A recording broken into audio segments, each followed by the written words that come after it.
You all know that the Warframe that brought me to Warframe is Oberon Prime, and you also know that he was not my first Warframe. Instead, I got Frost Prime as my very first Prime, but I stopped chasing Prime Warframes after I finally got my Dragon Frame, Chroma. A quick story time. Chroma was hard to get in the past for me as a newbie, since I had to go through his quest just to get his primary blueprint and parts, and on top of that, I need to farm other Warframe parts because it's needed to craft his very own parts. It was a grind, and when I finally got him, it was very rewarding, and I ended up playing Chroma for a very long time before even moving on to another Warframe. You can say that he was my favorite Warframe in the past because I'm very intrigued with min-maxing both of his offensive and defensive capabilities. The past Chroma can hit 1 million to even a billion damage using a gun or even Exodia Contagions or with his Fury buff.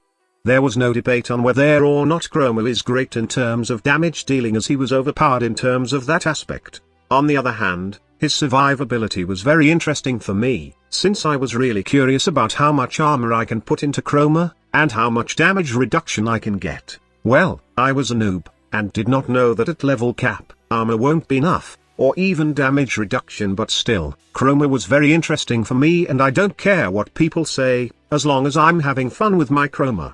In fact, my vanilla Chroma was 20 former from all those min-maxing, while now, I'm about 1 former away from probably completing my Chroma Prime build. We all know what had changed with Chroma since his Prime version came out.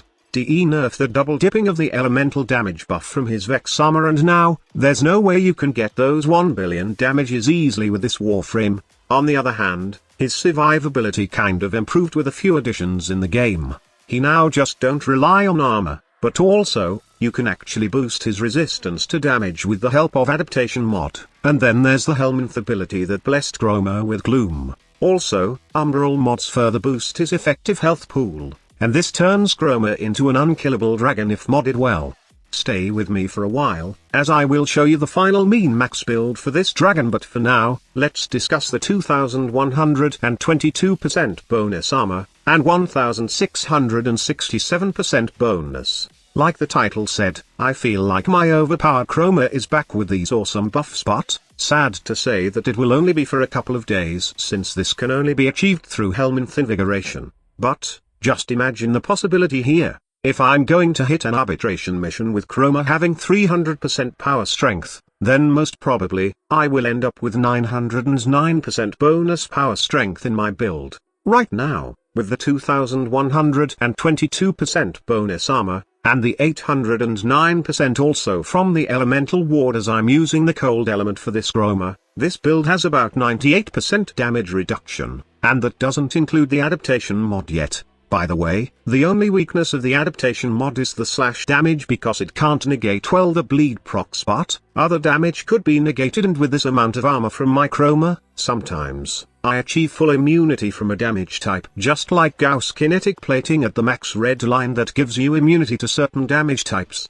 But like I have said, this is only temporary, as the Helminth Invigoration will only last for 7 days. Somehow, I just want to suggest to Digital Extremes that they let us keep our invigoration with cost. Say, if I want to keep this Chroma invigoration with 200% power strength and plus 2 energy rate recharge, then I will spend Helminth resources per day just to do that. But I guess, that's too much to ask for a game that is built for power fantasy, right? How about without the Helminth Invigoration squad leader? Is your Chroma still good?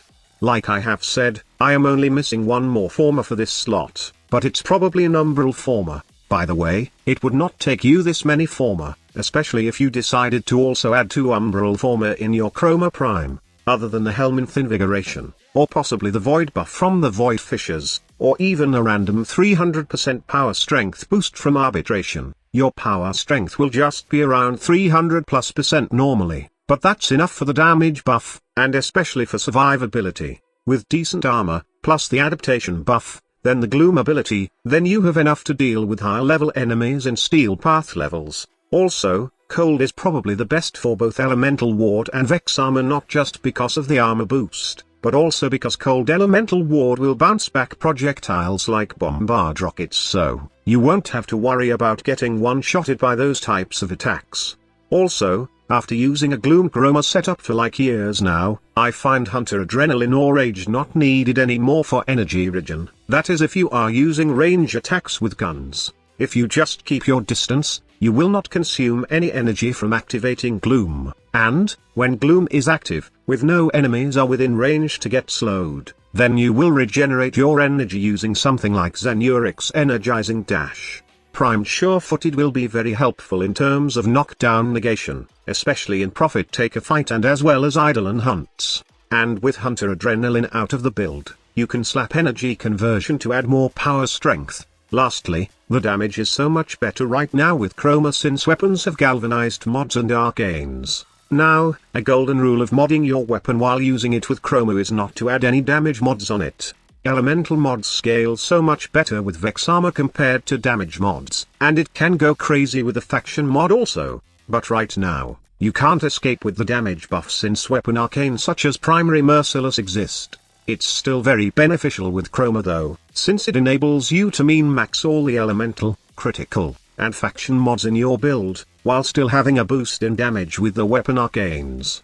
Right now, I'm not longing for the old Chroma anymore as this is probably the best thing right now for this Warframe. A Gloom Chroma is the best build for this Warframe in my opinion, and without any help from the crazy Helminth Invigoration, I still can say that my Chroma is now complete. Now, I would love to hear your thoughts about the current state of Chroma. Do you think that the old Chroma is better, or do you now like the balance Chroma right now? Let's discuss this in the comment section below. Thank you so much for watching.